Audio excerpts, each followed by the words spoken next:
स्वर सुधा मंच पर आप सभी का स्वागत है। प्रस्तुत है प्रसिद्ध लेखिका मालती जोशी की कहानी तौलिए। हाय दीदी, मेरा तौलिया तो एकदम अचार से महक रहा है, मैंने ठुनकते हुए कहा। महकेगा क्यों नहीं, खाना खाकर उसी से हाथ पोंछ लिए होंगे। इतनी भी अकल नहीं है कि सफर में एक आध नैपकिन भी साथ रखना चाहिए। घर में पांव देते ही यह डांट खाकर मेरा चेहरा इतना सा निकल आया। भला हो बेचारे जीजाजी का। सहायता के लिए तुरंत दौड़े चले आए। अरे सुशी, जरा से तौलिए के लिए मन छोटा कर रही है, चल इधर आ। और उन्होंने मुझे ले जाकर एक अलमारी के सामने खड़ा कर दिया। खोलकर देखा, ऊपर के दोनों तल्ले रंग बिरंगे तौलियों से भरे हुए हैं, नीचे चादरें ठूसी हुई हैं। अरे, आपने तो दुकान खोल रखी है। चिंता मत करो, तुम्हें फ्री में दे देंगे। लेकिन इतने सारे? अरे पगली, ये तो सिर्फ मेहमानों के लिए हैं, घर का स्टॉक अलग है। मैं विस्फारित नेत्रों से उन्हें देखती भर रही। क्यों, तुम्हें आश्चर्य हो रहा है?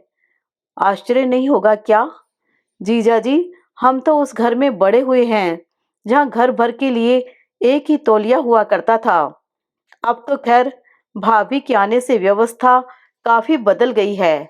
सबके पास अपने तौलिए हैं, पर अम्मा अब भी इसे फैशन का नाम देती है और बाबूजी इसे फिजूल खर्ची मानते हैं। सुशी, दीदी की धारदार आवाज मेरी बात को काटती चली गई। पहले नहा ले झटपट, बात करने के लिए पूरा दिन पड़ा है। दीदी का बाथरूम देखा, सच मजा आ गया। सब कुछ साफ सुथरा, जगमग करता हुआ। गर्मा गर्म पानी, खुशबूदार साबुन, धुला धुला तौलिया। सफर की थकान पल भर में उड़न छू हो गई। मैं आंगन में कपड़े फैला रही थी कि दीदी दौड़ी आई। अरे यह क्या, कपड़े क्यों धो डाले? तो क्या हुआ दीदी, हमें तो आदत है। लेकिन तभी मैंने देखा दीदी एकटक बाल्टी को देखे जा रही है। क्या हुआ, मैंने घबराकर पूछा। कपड़े इसी में धोए हैं क्या? पगली, यह तो नहाने वाली बाल्टी है, कपड़े वाली उधर रखी तो थी। सब में चिट लगाकर रख दिया करो ने, हमें कोई सपना थोड़ी आया था। मैं मन ही मन बुदबुदाई और सरफ लेकर बाल्टी रगड़ने बैठ गई। मैडम, भूख नहीं लगी है क्या? पता नहीं जीजाजी कब पीछे आकर खड़े हो गए थे, पर गुस्से के मारे मैंने उनकी ओर देखा भी नहीं, बस अपना काम करती रही। उस बेजुबान बाल्टी पर तो तरस खाओ, उसे तो यह सजा दोबारा भुगतनी ही है। मतलब? जब तक खुद नहीं कर लेंगी उन्हें संतोष थोड़े ही आएगा। इसीलिए तो कह रहा हूं, लीव इट। यहां भी किसे शौक चर्राया था, सब ऐसे ही फेंक फांक कर उठी और किचन में आ गई। लाइए दीदी, कुछ करवाएं, मैंने औपचारिकता बरती। बस, सब तैयार ही है, तुम एक एक चीज मेज पर पहुंचाती जाओ, दीदी ने कहा और सब्जी का डोंगा लेकर जैसे ही मुड़ी ठिठक कर रह गई। अपने बाल तो बांधो पहले, अभी गीले हैं दीदी। तो क्या हुआ, खाने के बाद खोल देना। सच, कभी कभी हद करती हैं ये भी। मैं पैर पटकते हुए बाहर आ गई। दीदी का शाही ड्रेसिंग टेबल बेडरूम के पर्दे से झांक रहा था, पर वहां जाने की इच्छा ही नहीं हुई। क्या पता कौन सा कंघा गीले बालों का है और कौन सा सूखे बालों का। हो सकता है शिकाकाई और शैम्पू वाले बालों के भी अलग अलग कंघे हों। मेरा सामान ऊपर अतुल के कमरे में पहुंच गया था। संदूक पर बैठकर मैंने डोलची में से अपनी पाउडर बिंदी लगाई, अपना कंघा निकाला और देर तक गीले बालों को सुलझाती रही। भूख नाम की चीज तो कब से गायब हो गई थी। दोपहर की नींद की खुमारी अभी उतरी भी न थी कि जीजाजी का फरमान जारी हो गया। फटाफट तैयार हो जाओ, उन लोगों ने शाम का समय दिया है। आज ही? हे भगवान, आज वे अपने पोते के जन्मदिन की पार्टी दे रहे हैं, तो उन्होंने सोचा कि इसी बहाने सब लोग देख भी लेंगे और लड़की भी ऑकवर्ड फील नहीं करेगी। जीजाजी दीदी को बता रहे थे। मैंने अपना ट्रंक खोला और सच रोना आ गया। एक भी ढंग की साड़ी नहीं थी। यूं तो साड़ी के मामले में अपना काम हमेशा से ही उधारी से चलता रहा है। कॉलेज की गैदरिंग हो या सहेली की शादी, भाभी की साड़ियां मैं खूब मजे में लथेड़ती रहती हूँ। अभी भी बेचारी दो चार रख रही थी तो अम्मा ने डांट दिया, अरे वहां कोई कमी है साड़ियों की? अलमारियां भरी पड़ी है मेरी कुमुद के यहाँ। अम्मा पर इतना गुस्सा आ रहा था अब, माना कि आपकी कुमुद के पास पूरी दुकान है, पर मांगने कौन जाएगा? जबरदस्ती पहना भी देंगी तो पूरे वक्त जान सांसत में रहेगी। कहीं सैंडल में आकर कट गई या चाय शरबत का छींटा पड़ गया तो बस हो गया भाषण शुरू। घंटे भर की छुट्टी समझो। डांट तो खैर उनकी बचपन से सुनती आई हूँ, पर अब जबकि इतनी बड़ी हो गई हूँ, उनके यहाँ मेहमान बनकर आई हूँ और इतने नाजुक काम के लिए तो लगता है कुछ इज्जत से पेश आया करें, पर उन्हें जैसे कुछ परवाह ही नहीं है। किसी तरह तैयार होकर धड़कते दिल से नीचे उतरी तो रास्ते में ही जीजाजी मिल गए। Oh Sushi, you are looking special. लगता है आज तो मुर्गा फंसकर रहेगा। बस उनके इस एक वाक्य ने मेरी सारी दुविधा समाप्त कर दी। दीदी तैयार हो गई? चलो देखते हैं। दीदी सज धज कर तैयार बैठी थी। मैचिंग चूड़ियां बदलने का कार्यक्रम चल रहा था। कुमुद जी, जाने से पहले एक बात साफ कर लेना चाहता हूँ। क्या? दीदी ने आश्चर्य से पूछा। अगर वहां भी तुम्हें अपने व्रत का नाटक करना हो तो अच्छा है तुम घर पर ही रुक जाओ, मैं कोई बहाना बना लूंगा। क्या मतलब? डर के मारे मेरी तो जान ही निकल गई।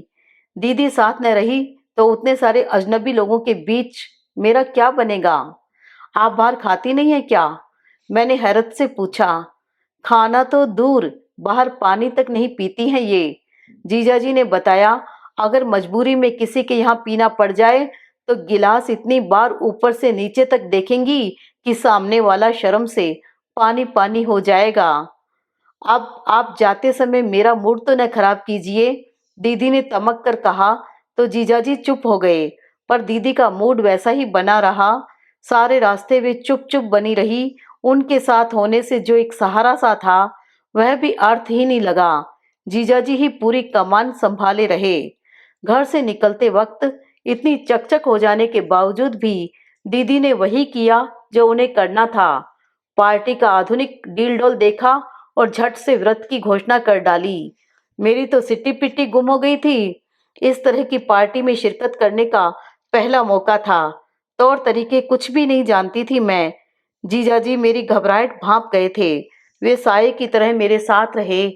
अपनी प्लेट के साथ मेरी प्लेट भरते गए, घूम घूम कर सबसे परिचय करवाते रहे। दीदी पूरे वक्त कोने की एक कुर्सी पर बैठी सेब कुतरती रही, शरबत गटकती रही। मेजबान और उनकी पत्नी बार बार उनके पास पूछताछ के लिए जाते रहे। अपने अलमस्त ठाकों के बीच जीजाजी जब भी उधर देख लेते उनका चेहरा तमतमा उठता और वे मुंह फेर लेते। लेकिन मेजबान से विदा लेकर जैसे ही हमारी गाड़ी सड़क पर आई, उनकी सहनशीलता ने जैसे जवाब दे दिया। फिर तो जो शुरू हुए तो घर पहुंचने तक उन्होंने सांस नहीं ली। दीदी चुपचाप सिर झुकाए सब कुछ सुनती रही। लगा जैसे यह बमबारी उनके लिए अनपेक्षित नहीं थी। मुझे लेकिन बहुत बुरा लगा जब मेरे सामने ही ये इतना सब कुछ कह रहे हैं तो अकेले में पता नहीं। दीदी के भाग्य पर कभी कभी बहुत रश्क हो आता था। अपने रूप रंग के बल पर उन्हें बहुत संपन्न घरवर मिल गया था, पर अब लगा ऐसा वैभव भी किस काम का। छी, पूरी जिंदगी बैठे पति की डांट ही खाते रहो। मन बड़ा उदास हो आया था। जाकर चुपचाप अपने बिस्तर पर लेट गई। सुशी, चौंक कर उठ बैठी मैं। जीजाजी थे।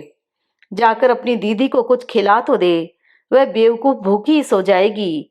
मैंने देखा यह कहते वक्त उनका स्वर और चेहरा तरल हो आया था।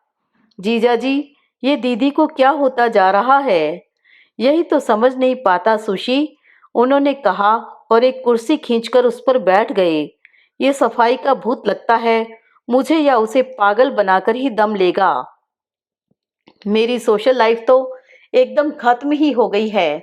घर के लोग तक यहाँ आने से कतराने लगे हैं।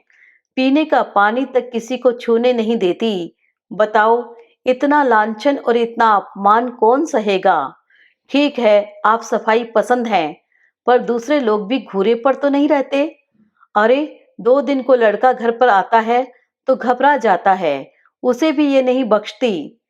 यही तो गड़बड़ है जीजा जी। इतना बड़ा घर है और फैलाने वाला कोई नहीं। इकलौते लड़के को भी आपने इतनी दूर हॉस्टल में डाल रखा है। दीदी के पास अब फुर्सत ही फुर्सत हो गई है। इसी से उनके दिमाग में ये फितूर उपजते रहते हैं। यह भी तो उसी की जिद थी। बोली, मेरा बेटा ऐसे वैसे स्कूल में नहीं पढ़ेगा, उसे देश के सबसे महंगे, सबसे अच्छे स्कूल में भेजना होगा। नहीं तो बताओ, यहाँ क्या स्कूल नहीं है? बहुत सारी फुर्सत और ढेर से रुपए पास हों तो ऐसी ही ऊटपटांग बातें सूझती हैं। नहीं तो हम जैसे स्कूलों में पढ़े हैं, हम ही जानते हैं। डेस्क है तो टाट पट्टी गायब है। घर से आसन लेकर जा रहे हैं। धूप में टीन तप रही है, बरसात में छत टपक रही है। पर दीदी को एमए करना था, कर ही लिया। भैया को डॉक्टर बनना था, बन ही गए। बाबूजी कहते हैं, जो हीरा है वह धूल में फेंक देने पर भी अपनी चमक नहीं खोता। पिछले साल सोनू मिडिल की परीक्षा में पूरे संभाग में फर्स्ट आया था। ज्ञान भैया तो 5वीं से स्कॉलरशिप पा रहे हैं। 2.5 कमरों के उस मकान में कैसे गडमड होकर पढ़ते थे हम लोग। वहीं गुडी मुड़ी होकर सो भी जाते थे। सुबह दीदी के यहाँ चादरों का जखीरा देखा तो याद आया, चादरें तब घर में 2-3 ही हुआ करती थी। एक बाबूजी के पलंग पर बिछती और एक भट्टी में धुलवाकर मेहमानों के लिए रख ली जाती। बच्चों की गोदड़ियों पर तो अम्मा की पुरानी धोतियां ही काम आती। सुबह खाना खाते हुए देखा था, डाइनिंग रूम की अलमारियां बर्तनों से अटी पड़ी हैं। स्टील के, चीनी के, प्लास्टिक के, सब में विभाजन रेखाएं हैं। घर वालों के लिए, मेहमानों के लिए, विशिष्ट मेहमानों के लिए। घर पर तो यह सब सोचने का अवकाश ही नहीं रहता। 7-8 प्राणी तो हम ही लोग हैं। ऊपर से मेहमान आ जाएं तो बस स्टील की, कांसे की, चीनी की थालियां, प्लेटें सब मिलाकर गंगा जमनी पंगत लग दी जाती है। इससे भी पूरा न पड़ा तो 2 बच्चे एक साथ कर दिए, बस। कोई बुरा नहीं मानता।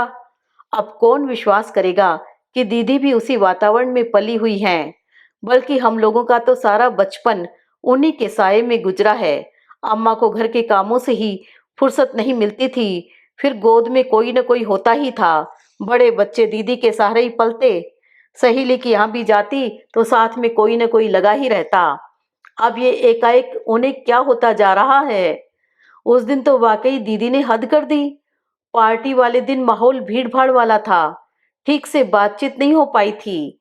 इसलिए जीजाजी ने एक सुबह सबको चाय पर बुला लिया। उस दिन सुबह से दीदी चौके में घुस गई थी। मुझे सिर्फ सज संवर कर मेहमानों का स्वागत करना था। एक कान दरवाजे पर लगाए मैं यूं ही बेमतलब प्लेट चम्मच ट्रे में जमाती रही, गिलास पहुंचती रही। ठीक 9 बजे वे लोग आए। घर में पांव देते ही वहां की साज सज्जा से विस्मित हो उठे और मुग्ध भाव से एक एक चीज की प्रशंसा करने लगे।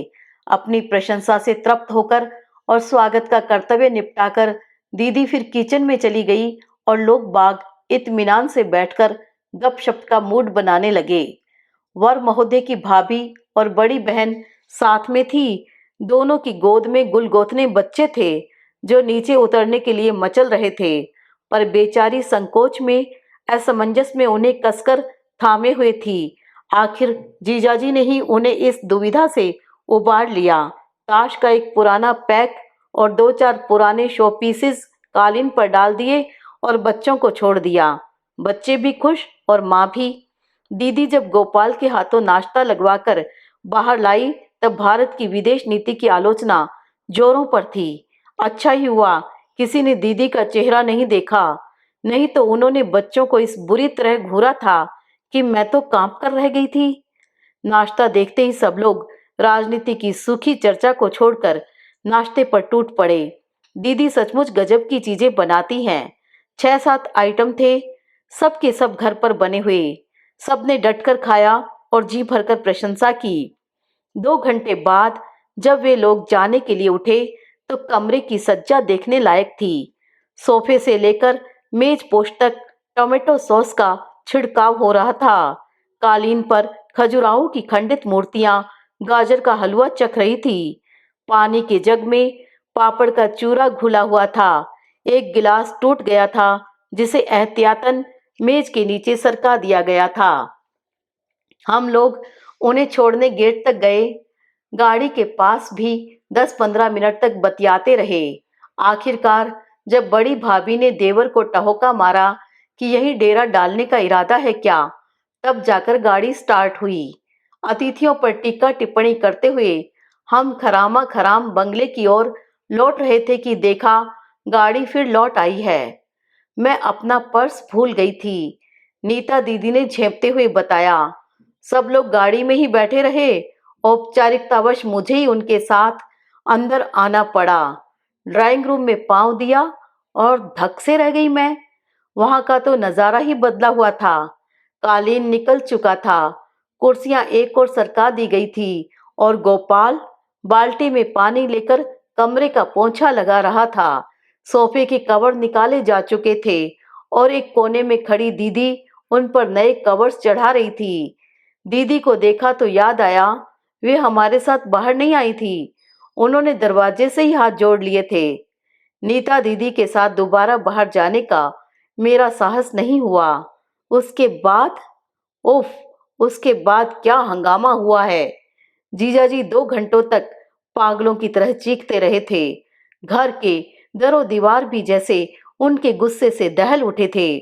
मैं तो उनके सामने पड़ी ही नहीं। दिन भर अपने कमरे में दुबकी इस घटना के संभावित परिणाम की कल्पना करती रही। शाम को पूरे 5 घंटे बाद मैं उतरी। देखा, बरामदे में इत्मीनान से बैठी दीदी धोबी को कपड़े गिनवा रही है। उन कपड़ों में नैपकिन्स थे, मेजपोश और पर्दे थे, सोफा कवर्स थे और वह तौलिया भी था जिसे मैंने पहले दिन काम में लिया था। अभी आप सुन रहे थे प्रसिद्ध लेखिका मालती जोशी की कहानी तौलिए। अगर आपको कहानी अच्छी लगे तो कृपया कहानी को लाइक कीजिएगा और चैनल को सब्सक्राइब भी। मिलते हैं कल फिर एक नई कहानी के साथ।